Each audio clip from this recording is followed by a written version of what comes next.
नमस्कार विद्यार्थी मित्रांनो आपल्या सर्वांचं या ठिकाणी स्वागत। आपण कंबाईनची फुल टेस्ट बघतो आहोत आणि त्यातील आजचा हा भाग जो 55व्या प्रश्नापासून आपला सुरू होतोय तो आहे विज्ञानाचा, सामान्य विज्ञान। खरं म्हणजे कंबाईन पूर्व परीक्षेचा आत्मा असं आपण याला म्हणूया, कारण या पूर्व परीक्षेमध्ये ज्याला विज्ञानाला चांगला स्कोर येईल तोच विद्यार्थी मुख्य परीक्षेला पात्र ठरतो, हे आधी लक्षात घ्या।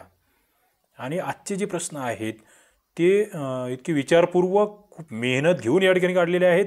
राज्य सेवा पूर्व परीक्षा 2031 मध्ये ज्या पद्धतीचे प्रश्नांचं थोडंसं बदल आपल्याला दिसतोय तो बदल या ठिकाणी निश्चित तुम्हाला जाणवेल। आणि मला वाटतं सगळे प्रश्न शेवटपर्यंत बघा, त्याच्या नोट्स काढण्याचा प्रयत्न करा। नक्कीच तुम्हाला एक रिव्हिजन सुद्धा तुमची झालेली असेल आणि यामधील जर प्रश्न रिपीट झाले तर तुमचे मार्क्स वाढलेले असतील।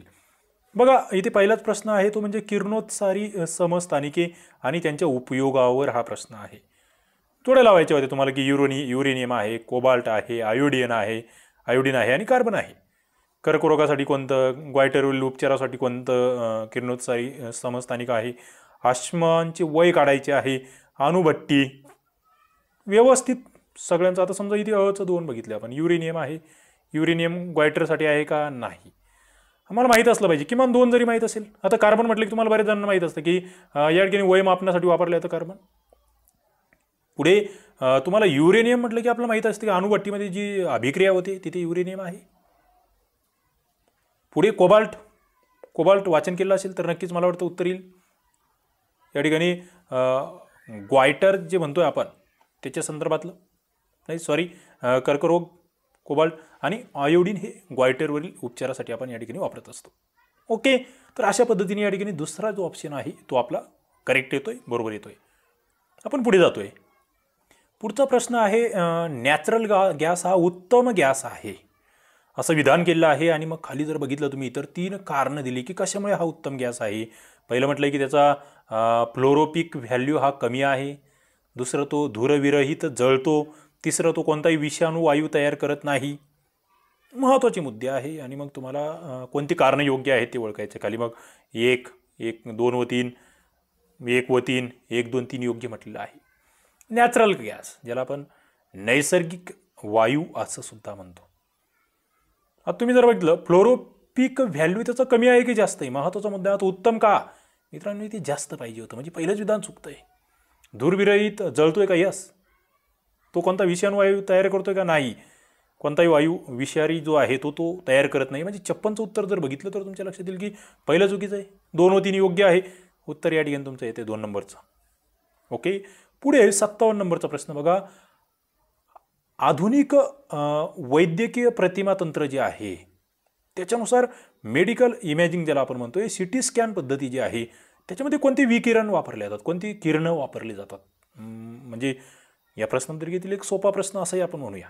ऑब्जेक्टिव्ह स्वरूपाचा हा प्रश्न आहे। पुढे जसं जाल तुम्ही तसं आपण अवघड प्रश्नांची सिरीज या ठिकाणी नक्कीच ही पुढे नेलेली आहे, मात्र हा सोपा प्रश्न, याचं उत्तर देता आलं पाहिजे। कोणती विकिरण, अल्फा, क्षयकिरण, ध्वनितरंग की मायक्रोवेव्ह विकिरण। 57 नंबरचा प्रश्न मित्रांनो, उत्तर आहे क्षयकिरण। सिटी स्कॅनसाठी आपण एक्सरे वापरत असतो, क्षयकिरण वापरत असतो। पुढे Indian Institute of Remote Sensing ही जी संस्था आहे ती कोणत्या व्यापक संस्थेचा भाग आहे, म्हणजे कोणाच्या अंतर्गत ही कार्य करते, अशा स्वरूपाचा हा प्रश्न आहे। मग खाली ऑप्शन होते इस्रो, GSI, DAE आणि CSIR। ओके, IIRS असं आपण हिला म्हणत असतो या संस्थेला, आणि उत्तर मित्रांनो या ठिकाणी इस्रो आहे। मग इस्रोची स्थापना कधीची, इस्रोची सध्याचे अध्यक्ष कोण, अशा स्वरूपाचे प्रश्न तुम्हाला माहीत असले पाहिजे किंवा त्याचे उत्तर देता आले पाहिजे। पुढचा प्रश्न थोडासा अवघड याच्याकडे घेऊन गेलोय मी, जास्त अवघड नक्कीच म्हणत नाही मी, मात्र कन्सेप्ट बेसवर हा प्रश्न आहे। एखादा द्रव पदार्थ आहे त्याला उत्कलनांकापर्यंत आपण तापवतोय, नंतर त्याच्या वाफेला आपण थंड करतोय आणि पुन्हा द्रव पदार्थ मिळवण्याच्या पद्धतीला आपण काय म्हणतोय त्या ठिकाणी बघा। ही पद्धती खाऱ्या पाण्यापासून शुद्ध पाणी मिळवण्यासाठी सुद्धा आपण वापरतोय। महत्त्वाचा मुद्दा आहे काय, द्रव पदार्थ आपण घेतोय, त्याला उकळवतोय, तापवतोय, नंतर त्याच्या वाफेला थंड करतोय आणि पुन्हा तोच द्रव पदार्थ आपण मिळवतोय। खाऱ्या पाण्यापासून शुद्ध पाणी मिळवायचं असेल आपण ही पद्धती वापरतो। कोणती पद्धती आहे, केंद्रोत्सार, सेंट्रीफ्युगेशन। बघा, इंग्रजी शब्द जसेच्या तसे सुद्धा येतात, ते तुम्हाला लक्षात ठेवावे लागतील। राज्यसेवा पूर्व जर तुम्ही दिली असेल किंवा तो पेपर जर अभ्यासला, आणि तो अभ्यासणं मला वाटतं कंबाईनच्या विद्यार्थ्यांसाठी महत्त्वाचं आहे, कारण आयोगाचा बदलता कल तुम्हाला तिथून नक्कीच कळतो आणि तो कळायला पाहिजे. प्रभाजी ऊर्ध्वपातन आहे, स्फटिकीकरण आहे आणि ऊर्ध्वपातन ज्याला आपण डिस्टिलेशन असं म्हणतोय. कोणती पद्धती आहे? 59 नंबरचा प्रश्न आहे मित्रांनो. उत्तर आहे ऊर्ध्वपातन पद्धती म्हणतो आपण त्याला. काय? ऊर्ध्वपातन. मग ती पहिली पद्धती जी आहे किरणोत्सार, त्याच्याबद्दल जर विचारलं तर माहीत असलं पाहिजे. सेंट्रीफ्युगेशन, मिश्रणातून एखादा घटक वेगळा करायचा आहे त्याला आपण ही पद्धत, म्हणजे दुधातून तुम्ही साय वेगळी करतात बघा, ते रवीने तुम्ही हे करतायत, त्या ठिकाणी केंद्रोत्सारी पद्धती आहे किंवा केंद्रोत्सार पद्धती आहे, सेंट्रीफ्युगेशन आहे. पुढे प्रभाजी ऊर्ध्वपातन कशाला म्हणायचं? कुठे वापरतो आपण? खनिज उत्पादन आहे, तुम्ही रॉकवेल, पेट्रोल, डिझेल वेगळं काढतायत, प्रभाजी ऊर्ध्वपातन. महत्त्वाचं आहे, फार महत्त्वाचं. म्हणजे हे मुद्दे पाठच व्हावेत असं माझं मत आहे. पुढे स्फटिकीकरण हे स्थायूंना वेगळं करण्यासाठी आपण वापरतोय, ते तुम्हाला माहीत असलं पाहिजे. पुढे मी जातोय 60 नंबरच्या प्रश्नाकडे. RH फॅक्टर, थोडंसं रक्तासंदर्भात आपण या ठिकाणी जातोय. रक्ताभिसरण, RH फॅक्टरमधील RH म्हणजेच रिसस नावाचे माकड, ज्याच्यात सर्वप्रथम हा घटक सापडला, पहिला मुद्दा आहे. दुसरं, लाल रक्तपेशीवर असणारा डी प्रतिजन, ज्याला आपण अँटीजन म्हणतोय, याला RH फॅक्टर म्हटले जाते, ज्याचा शोध कार्ल लँडस्टायनर आणि विनर या शास्त्रज्ञांनी लावला.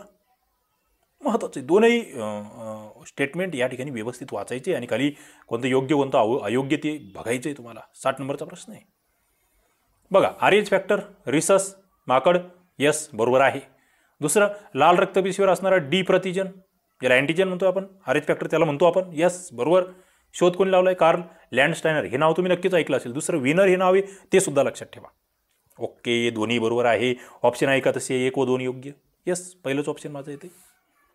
प्रश्न इंटरेस्टिंग आहे. प्रश्न खूप विचारपूर्वक, खूप अभ्यास करून या ठिकाणी काढलेले आहेत. आपली ही प्रश्नपत्रिका तुम्हाला PDF स्वरूपात, आता आपल्या STIRCB ॲप्लिकेशनला जे टेस्ट सिरीज आहे त्याच्यामध्ये पूर्ण 100 गुणांची ही प्रश्नपत्रिका PDF स्वरूपात उपलब्ध आहे. तिथे जा, सोडवा, एकदा वेळ लावून सुद्धा तुम्ही ती सोडवू शकतात. हे ॲनालिसिस बघा, नंतर सोडवून बघा. ओके, तुम्हाला नक्कीच याचा फायदा होईल. पुढे, प्रसारानुसार रोगाचे प्रकार व त्यांची उदाहरणे खाली दिली आहेत, त्यातील चुकीचे निवडा. प्रसार बघा, प्रसार. आता प्रदेशनिष्ठ रोग, फायलेरियासिस. दुसरं, एपिडेमिक डिसीज, कॉलरा. तिसरं, पॅन्डेमिक डिसीज, COVID-19. चौथं, क्रॉनिक डिसीज, ज्याला आपण जुनाट रोग म्हणतोय, कॅन्सर, मधुमेह आणि लठ्ठपणा. मित्रांनो, वेगळं ओळखायचं, चुकीचं ओळखायचं आहे. 61 नंबरचा प्रश्न आहे. म्हणजे बघा, प्रदेशनिष्ठ रोग म्हणून तुम्ही फायलेरियासिसला ओळखतात का? यस. एपिडेमिक डिसीजमध्ये कॉलरा येतोय का? यस, कॉलरा येतो आहे. एपिडेमिक बघा, आता याला इंग्रजी शब्द हा मी मुद्दाम वापरला इथे. आयोग इंग्रजी शब्द वापरते, याला मराठी शब्द तुम्ही वापरायचा म्हटलं तर व्यापक हा शब्द वापरता येईल तुम्हाला, व्यापक रोग. ओके, पुढे पॅन्डेमिक डिसीज आहे. पॅन्डेमिक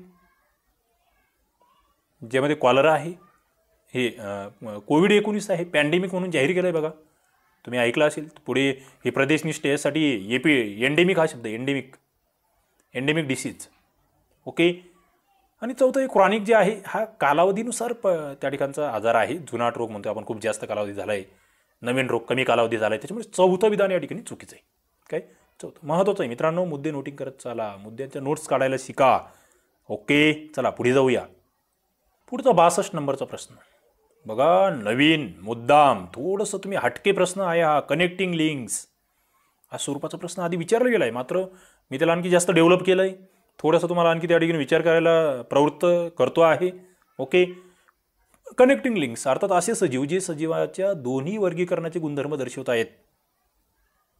त्यामध्ये कशा समावेश होतोय? प्रोटोथेरियन्स, लंगफिश, आर्चिओप्टेरिक्स, युग्लिना, पेरिपॅटस, निओपिलिना, इक्थिओस्टेजिया. बघा, कनेक्टिंग लिंक्स पर्यायी उत्तर खाली दिले आहेत. आता हा प्रश्न सोपा नाही आहे निश्चित, मात्र आयोग असे प्रश्न विचारतो. ओके, आयोगाकडून अशा प्रश्नांची अपेक्षा आहे आणि तुम्हाला ती करावी लागतील. मग आता हे बऱ्याच जणांच्या डोक्याच्या वरून जाणार आहे हा मुद्दा, मात्र थोडंसं वाचावं लागेल तुम्हाला व्यवस्थित. खूप सारे रेफरन्स आहेत, वाचावे लागतील, रिव्हिजन करावे लागतील. या ठिकाणी ऑप्शन होता अ, ब, क, ड, इ, न, न, फ आणि वरील सर्व. 62 नंबरचा प्रश्न आहे. आणि मित्रांनो, मी या ठिकाणी मुद्दाम हा प्रश्न असा लागला आहे, वरील सर्व. हे तुम्हाला प्रोटोथेरियन्स, लंगफिश, आर्चिओप्टेरिक्स, युग्लिना, पेरिपॅटस, निओपिलिना, इक्थिओस्टेजिया हे जेवढे 7च्या 7 घटक आहेत, ज्याला कनेक्टिंग लिंक्स म्हणून ओळखतो, ते मुद्दाम तुमच्या नजरेखालून जावे यासाठी हा प्रश्न मी डेव्हलप केला आहे. ओके, पुढे जातोय आपण. 63 नंबरचा प्रश्न. भारताच्या अणुऊर्जेच्या भविष्यातील योजनेकरता लागणारे एक अणुइंधन, न्यूक्लिअर फ्यूल म्हणतो आपण त्याला, भारताच्या समुद्रकिनाऱ्याच्या मोनासाइट या वाळूत ते सापडत आहे. त्या अणुइंधनाला काय म्हणतात बघा, महत्त्वाचा प्रश्न आहे. मोनासाइट वाळूत सापडत आहे. युरेनियम, थोरियम, प्लुटोनियम, रेडियम, कोणतं आहे ते? या ठिकाणी जर बघितलं, केरळच्या किनारपट्टी संदर्भात तुम्हाला माहीत असेल थोरियम. काय थोरियम तुम्हाला लक्षात ठेवावं लागेल. पुढे मी जातो या ठिकाणी मित्रांनो, द्विपाद नाम पद्धतीच्या नियमावली संदर्भातला हा प्रश्न आहे. द्विपाद पद्धतीवर तुम्हाला प्रश्न विचारला गेला याच्या आधी सुद्धा. द्विपाद नाम पद्धतीच्या नियमावलीप्रमाणे कोणती पद्धती चुकीची आहे? बघा, पहिलं द्विपाद नाम तिरके मुद्राक्षराप्रमाणे लिहितात, म्हणजे ज्याला इटॅलिक्स म्हणतो आपण. दुसरं जातीवाचक आणि जाती वर्ग नाम या दोन्ही नामांची सुरुवात मोठ्या लिपी, दोन्हींची मोठ्या म्हणजे कॅपिटलमध्ये होते का नाही, मुद्दा महत्त्वाचा आहे, लक्ष द्यावं लागेल. त्यानंतर जातीवाचक नामानंतर जाती वर्गनाम येते आणि पुढे द्विपाद नाम पद्धतीमध्ये जाती वर्गनाम निरपवाद असावे असा या ठिकाणचा मुद्दा आहे. आता 64 नंबरचा प्रश्न जर तुम्ही बघितला तर उत्तर चुकीचं कोणतं आहे? सरळ सरळ मला वाटतं थोडंसं जर वाचन तुम्ही केलं असेल, अभ्यास तुमचा झाला असेल, तर तुम्ही दुसरं विधान हे चुकीचं ठरवाल. म्हणजे या ठिकाणी मोठ्या लिपीमध्ये कोणतं नाम असतं आणि लहान लिपीमध्ये कोणतं असतं याचं उत्तर मला तुमच्याकडून कमेंट बॉक्समध्ये पाहिजे. कमेंट बॉक्स भरत असेल तर हुशार विद्यार्थी लेक्चर्स बघतात असं मला वाटेल. आणि कमेंट बॉक्स जर खाली असेल तर समजायचं की नवीन विद्यार्थी आहेत ज्यांचा अभ्यास नाही. कारण कमेंट्स केव्हा करतात विद्यार्थी मित्र? जेव्हा तुम्हाला येतं आहे, जेव्हा तुम्हाला उत्तर देता येतं आणि ते आलं पाहिजे. तुम्हाला कंबाईन परीक्षा क्रॅक करायची असेल तर ते आलं पाहिजे. पुढे ऊर्जा निर्माण करता येत नाही अथवा ती नष्टही करता येत नाही, परंतु एका ऊर्जेचे रूपांतर दुसऱ्या प्रकारच्या ऊर्जेमध्ये करता येते. हा डायनॅक्सिसचा कोणता नियम आहे असं या ठिकाणी विचारलेलं आहे. मित्रांनो, महत्त्वाचं आहे, ऊर्जा निर्माण करता येते. ओके, करता येत नाही आणि ती नष्टही करता येत नाही, परंतु तिचं रूपांतरण करता येतं. ओके, खाली ऑप्शन होते. मग कोणता नियम? तिसरा, पहिला, शून्यवा की दुसरा? इंटरेस्टिंग प्रश्न आहेत. 65 नंबरचा प्रश्न आणि उत्तर या ठिकाणी पहिला नियम आहे. पुढे 66 नंबरचा प्रश्न. नेचे ही अपुष्प वनस्पती असली तरी ती बीजाणुधारी आहे. नेचेबद्दल विचारतोय. नेचेबद्दल प्रश्न टाकलाय. वनस्पतीच्या वर्गीकरणावर कशा पद्धतीचे प्रश्न येऊ शकतात? आणि तुम्हाला माहिती आहे, तुम्ही पेपर देऊन आले की ते विज्ञान डोकं जड पाडतं.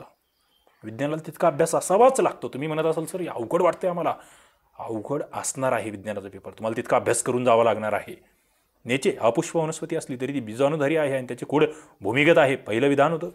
दुसरं, तंबाखूच्या पानातील टार हे द्रव्य कर्करोगासाठी कारणीभूत असते. तिसरं, जीवनसत्व अडइके हे स्निग्ध पदार्थामध्ये विरघळणारे जीवनसत्व आहे. ओके, 4 विधानं आहेत आणि तुम्हाला मग योग्य अयोग्य काय खाली ऑप्शन्स दिलेले आहेत. आधी प्रश्न नीट वाचा, प्रश्न नीट वाचा. नेचे अपुष्प वनस्पती आहे का? यस आहे. बीजाणुधारी आहे का? यस आहे. त्याचं खोड भूमिगत आहे का? यस आहे. म्हणजे पहिलं विधान बरोबर आहे. दुसरं, तंबाखूच्या पानातील टार हे कर्करोगासाठी कारणीभूत आहे का? तुम्ही आतापर्यंत ऐकलं असेल, जाहिरातीमध्ये सुद्धा आपण बघतो टारचा उल्लेख सातत्याने तुम्हाला दिसतोय त्या ठिकाणी. ओके, मग टारबद्दल तुम्ही ऐकलं आहे. टार तंबाखूच्या पाण्यातील जे कर्करोगासाठी उपयुक्त आहे. पुढे अडइके पिल्ले आपण म्हटलंय, स्निग्ध पदार्थामध्ये विरघळणारं जीवनसत्व. यस, सगळीच बरोबर आहे. मग अ ग बरोबर आहे. ऑप्शन आहे का? यस आहे ना, ऑप्शन आहे. चला पुढे जाऊया. 67 नंबरचा प्रश्न. अभ्रक कपड्यांच्या इस्त्रीमध्ये वापरला जातो. या संदर्भात पुढे 2 विधानं दिलेली आहेत. अभ्रक याचं उत्तर मात्र चुकायला नको. हा एक जनरल सोपा म्हणतोय मी याला प्रश्न, मुद्दाम सोपं अवघड मध्यम सगळ्यांचं कॉम्बिनेशन. ओके, आणि तुम्ही परीक्षेतही बघा अशाच पद्धतीचे प्रश्न येणार. काही तुम्हाला येणारे असतील, काही कन्फ्यूज करणारे असतील आणि काही डोक्याच्या बाहेर असतील. मात्र आम्हाला ते सोडवावे लागतील, कारण की इथे प्रश्नांची संख्या जास्त आहे विज्ञानाच्या बाबतीत. बघा, अभ्रक हा विजेचा सुवाहक नाही. विजेचा अभ्रक फक्त उष्णतेचा सुवाहक आहे. बघा, विजेचा आणि उष्णतेचा दोन्हीमधला आधी फरक तुम्हाला कळायला पाहिजे. अभ्रक हा कशामध्ये वापरला जातो हे जर तुम्हाला माहीत असेल, हे कपड्याची इस्त्री म्हणलं की तुमच्या लक्ष दिल्यावर वीज ते जे खाली तुम्ही बघतात, तुम्ही इस्त्री करतायत आणि खालचं याला जर तुम्ही हात लावला काय होईल तुमचं? हात जळून जाईल. बरोबर, तापलेला आहे ना. उष्णता सुवाहक आहे, मात्र करंट येत आहे त्याच्यात. शॉक लागतोय तुम्हाला? नाही लागत आहे. म्हणजे विजेचा सुवाहक नाही, मात्र उष्णतेचा सुवाहक आहे. दोन्हीही विधानं मला वाटतं बरोबर आहे. काय? दोन्हीही योग्य आहे. 67 नंबरचं उत्तर दोन्हीही योग्य. पुढे जातो मी. आता हा प्रश्न राज्यसेवेला सेम विचारला गेला होता. रासायनिक अभिक्रिया, त्यामध्ये मला वाटतं ऑक्सिडीकरण अभिक्रियेसंदर्भातला प्रश्न होता तो. मात्र आपण थोडासा वेगळा प्रश्न या ठिकाणी डेव्हलप केला आहे, कारण तुम्हाला जसेच्या तसे येणार नाही प्रश्न. मात्र अभिक्रियेवर प्रश्न येतोय म्हटल्यावर मग तो वाचावा लागेल, ते व्यवस्थित बघावं लागेल. रासायनिक अभिक्रिया आणि त्यांची उदाहरणे याबाबत चुकीचे विधान निवडा म्हटलंय. बघा, तुमच्यासमोर अभिक्रिया आहे CaCO3, पुढे CaO+CO2, याला अपघटन अभिक्रिया म्हटलंय. बरोबर आहे का? अपघटन अभिक्रिया, संयुगाचे अपघटन होत आहेत, 2 किंवा अधिक उत्पादनं तयार होत आहेत. तुम्ही जर बघितलं असेल ते कृष्णद्रवल छायाचित्रण, त्याच्यामध्ये या अभिक्रियेचा वापर होतो. पुढे CuSO4+Zn, याचं काय होतंय? ZnSO4+Cu विस्थापन अभिक्रिया आहे. निरीक्षण करावं लागेल. संयुगातील कमी क्रियाशील मूलद्रव्याला जास्त क्रियाशील मूलद्रव्य काढून टाकण्याचं काम करतं विस्थापन अभिक्रियेमध्ये. यस, आपल्याला इथे दिसतंय ते. पुढे CuCl2+2Ki, इकडे झालंय CuI2+2KCl, याला दुहेरी विस्थापन अभिक्रिया असं आपण म्हणतोय. ओके. आणि पुढे आहे 4Al+3O2, 2A2O3 क्षपन अभिक्रिया. मित्रांनो, चुकीचं विधान कोणतं? थोडंसं व्यवस्थित जर तुम्ही या ठिकाणी म्हणजे हे केलं, इथे दुहेरीमध्ये काय होत असतं? आयनांची अदलाबदल होऊन अवक्षेप तयार होत असतो. व्यवस्थित निरीक्षण केलं तर पहिलंही बरोबर येते, दुसरंही बरोबर आहे, तिसरंही बरोबर आहे, मात्र चौथं याला तुम्ही क्षपन अभिक्रिया नाही म्हणू शकत. या ठिकाणी इलेक्ट्रॉन गमावला जातोय, याला तुम्ही ऑक्सिडीकरण अभिक्रिया म्हणणार आहात. म्हणून चौथं विधान या ठिकाणी चुकीचं आहे, किंवा चौथी जोडी चुकीची आहे. पुढे मी जातोय. पुढचा 69 नंबरचा प्रश्न, खालीलपैकी गटात न बसणारा अयोग्य पर्याय निवडा. बघा, विधानं नीट वाचावे लागणार आहेत. ज्यांचा अभ्यास आहे त्यांच्या डोक्यात पटपट घुसणार आहे. आणि कंबाईन प्री तुम्हाला कव्हर करायची असेल, याच्यानंतरचं आपलं लेक्चर पुढचं जे याचा पार्ट आहे तो म्हणजे चालू घडामोडीचा. आता बरेच जणांचे मुद्दे आहेत की चालू घडामोडीचं सर काय वाचावं कंबाईनला, ते आता पुढच्या लेक्चर आपलं जे पुढचं याच टेस्टचे पुढचे जे प्रश्न आहेत, चालू घडामोडीचं स्वतंत्र आपलं ॲनालिसिस येणार आहे, तेव्हा तुम्हाला कळेल काय वाचायचं आहे, कोणत्या कालावधीतले प्रश्न वाचायचे आहे. तो फार मोठा प्रश्न आहे आणि त्याचं उत्तर त्यामध्ये आपल्याला भेटणार आहे. ओके, नक्कीच तुम्ही नवीन असाल चॅनलला सबस्क्राईब करून ठेवा. याच्या पुढचे सगळे लेक्चर्स बघत चला. कोणता पर्याय आहे जो वेगळा आहे, तुम्ही आतापर्यंत वाचला असेल हुशार विद्यार्थ्यांनी? समुद्राच्या पाण्यात खोलवर जाऊन पाहणी करण्यासाठी स्कुबा डायव्हिंगचा वापर केला जातो. बरोबर आहे का? पुढे समान रासायनिक गुणधर्माचे अनेक रेणू एकमेकांना जोडून तयार झालेल्या लांब साखळीला बहुवारिके म्हटले जाते. समान रासायनिक गुणधर्माचे अनेक रेणू आहेत जे एकमेकांना जोडून त्याची साखळी तयार केली जाते, त्याला बहुवारिके म्हणतात का? विचार करा. पुढे मिथेनॉल हे किण्वन पद्धतीने तयार केले जाते, त्याचा उपयोग पिण्याच्या दारूत केला जातो. मिथेनॉलबद्दलचा प्रश्न आहे. मिथेनॉलपासूनच दारू होते का तयार?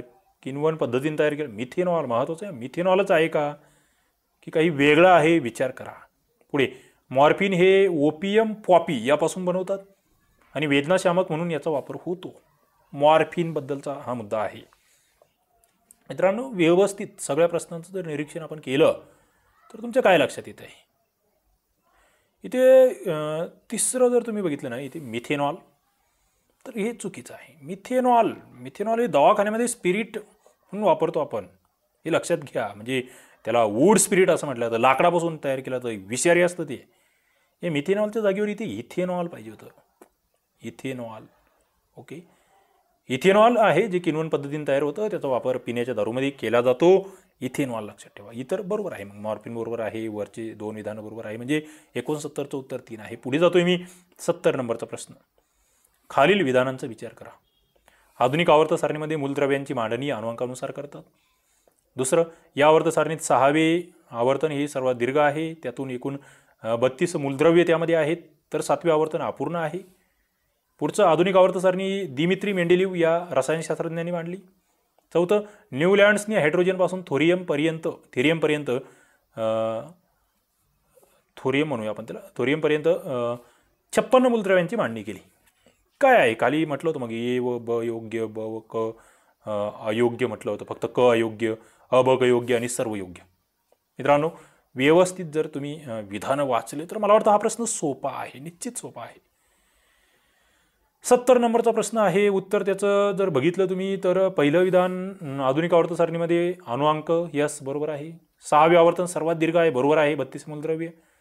पुढे आधुनिक आवर्त सारणी कोणी मांडली, हा एक महत्त्वाचा मुद्दा आहे, हा एक महत्त्वाचा मुद्दा आहे आणि मला वाटतं त्यावरच काम तुम्हाला करावं लागेल.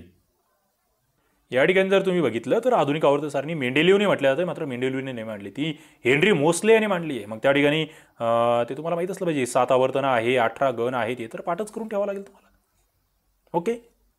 पुढे न्यूलँड्सची मांडणी आहे ती बरोबर आहे. म्हणजे या ठिकाणी जर बघितलं फक्त क अयोग्य ऑप्शन जो होता ना, फक्त क अयोग्य हा ऑप्शन होता आणि मला वाटतं त्याच्यासोबत तुम्हाला जावं लागेल. मित्रांनो, पुढचा प्रश्न जो डेव्हलप केला आहे मी 71 नंबरचा ना, हा प्रश्न खरं म्हणजे विज्ञान आणि चालू घडामोडी या दोघांना जोडणारा दुवा म्हणून या ठिकाणी मी काढलेला आहे. निश्चित तो दोन्हीकडे सुद्धा मी नेऊ शकतो. बघा, union for international cancer control या संघटनेकडून 4 फेब्रुवारी हा जागतिक कर्करोग दिन पाळण्यात येतो, असा प्रश्न होता. 4 फेब्रुवारी जागतिक कर्करोग दिन. पुढे नुसार मध्यम ते कमी उत्पन्न असणाऱ्या देशामध्ये 8.8 दशलक्ष लोक जे आहेत ते कर्करोगामुळे मृत्यू पावतात. महत्त्वाचा प्रश्न आहे, करंटशी निगडीत आहे, व्यवस्थित तुम्हाला उत्तर द्यावं लागेल. खाली होतं मग अयोग्य, ब योग्य, अबयोग्य, दोन्ही अयोग्य. 71 नंबरचा प्रश्न जर तुम्ही बघितला तर उत्तर तुमचं येतं की दोन्हीही बरोबर आहे. आणि ते एक महत्त्वाचा मुद्दा मित्रांनो, कर्करोग म्हटलं तुम्हाला एक लक्षात असलं पाहिजे, कर्करोग हे जगामध्ये जे मृत्यू होत आहेत त्यामध्ये दुसरं मोठं कारण आहे जगातील मृत्यूचं. सर्वाधिक मृत्यू कोणत्या रोगामुळे होतात हे तुम्हाला माहीत असलं पाहिजे. नक्कीच कमेंट बॉक्समध्ये उत्तर द्या. 2020ची या ठिकाणी कर्करोगासंदर्भातली कन्सेप्ट काय होती तर आय विल अशी ती कन्सेप्ट होती, तेही तुम्हाला माहीत असलं पाहिजे. ओके. पुढे मी जातोय 72 नंबरचा प्रश्न. भारताच्या टीबी कार्यक्रमाचे नामांतर जानेवारी 2020मध्ये राष्ट्रीय क्षयरोग निर्मूलन कार्यक्रम असे केले गेले. काय? राष्ट्रीय क्षयरोग निर्मूलन कार्यक्रम. टीबीबाबत भारतीय शास्त्रज्ञांनी विकसित केलेले नवे तंत्रज्ञान कोणते? प्रश्न करंट अफेअर्स प्लस विज्ञान दोघांना मी एकत्र जोडलेला आहे या ठिकाणी मुद्दाम, कारण आम्हाला ते माहीत असलं पाहिजे. वैज्ञानिक चालू घडामोडी ज्याला मी म्हणतोय थोडंसं असावं आम्हाला ते माहीत. 72 नंबरचा प्रश्न या ठिकाणी जर बघितलं 1 नंबरचंच उत्तर इथे डायरेक्टली देतोय, वन लाईनर आहे. ट्रू नॅट MTB असं त्याचं उत्तर आहे. ही एक रेन्वीय चाचणी आहे, हे तुम्हाला माहीत असलं पाहिजे. 1 तासात या ठिकाणी निदान होणार आहे, तोही महत्त्वाचा मुद्दा आहे. आणि पुढचा मुद्दा जागतिक आरोग्य संघटनेसंदर्भातला आहे. कोविड वगैरे तुम्ही बघतायत त्याबाबतचे मुद्दा मी या ठिकाणी घेतला आहे. जागतिक आरोग्य संघटनेने ज्याला आपण WHO म्हणतोय, अवेअर नावाची एक मोहीम सुरू केली. ॲक्सेस, वॉच आणि रिझर्व हे ऑफलाईन टूल या ठिकाणी जगातील सर्व सरकारांनी अवलंब करण्यासाठीची मोहीम 2019मध्ये सुरू केली. याचा संबंध कशाचा प्रसार रोखण्यासंबंधी आहे? पहिलाच ऑप्शन होता कोविड-19, दुसरा प्रतिसूक्ष्मजीवी प्रतिरोध ज्याला आपण EMR म्हणतो, अँटी मायक्रोबियल रेजिस्टन्स, तिसरं सिकल सेल डिसीज आणि चौथं वरीलपैकी नाही. 73 नंबरचा प्रश्न बघितला तर उत्तर याचं आहे AMR. 2 नंबरचं उत्तर आहे, ज्याला सुपरबग असंही म्हटलं जातं. बहुतेक प्रतिजैविकांना निष्प्रभ केलं जातं अयोग्य औषधाचा वापर या ठिकाणी असेल त्यातून. आणि भारतामध्ये रेड लाईन मोहीम या ठिकाणी वापरली जाते, ज्याच्यातून म्हणजे आपण ज्याला म्हणतो ना डॉक्टरच्या याच्याशिवाय सल्ल्याशिवाय औषधी घेऊ नये त्या स्वरूपातला हा अत्यंत महत्त्वाचा मुद्दा या ठिकाणी आहे. पुढे मग सिकल सेल आणि ॲनिमिया काय आहे किंवा तो डिसीज काय आहे ते तुम्हाला माहीत असलं पाहिजे. कोविडबद्दल तुम्हाला बघावं लागेल. ओके. हे दात्रपेशी रोग जो म्हणतो आपण अनुवंशिक स्वरूपाचा आहे. RBCमधील हिमोग्लोबिन त्यातलं जे ऑक्सिजन वाहक प्रथिने आहेत त्यातील विकृतीमुळे हा आजार होतो, तेही तुम्हाला माहीत असलं पाहिजे. ओके. तर चला या ठिकाणी मला वाटतं आपण महत्त्वाचे मुद्दे विज्ञान, नक्कीच तुम्हाला पेपर थोडासा अवघड वाटला असेल हा, मात्र अशा पद्धतीची तयारी करावी लागणार आहे. चला, तुम्हाला हे आवडलं असेल लाईक करा, आपल्या मित्रांना शेअर करा, चॅनलला सबस्क्राईब करा आणि नोटिफिकेशन बेलला क्लिक करा, म्हणजे नवीन लेक्चर टाकलं की तुम्हाला ती कळत जाईल. इथे आपण थांबूया. धन्यवाद.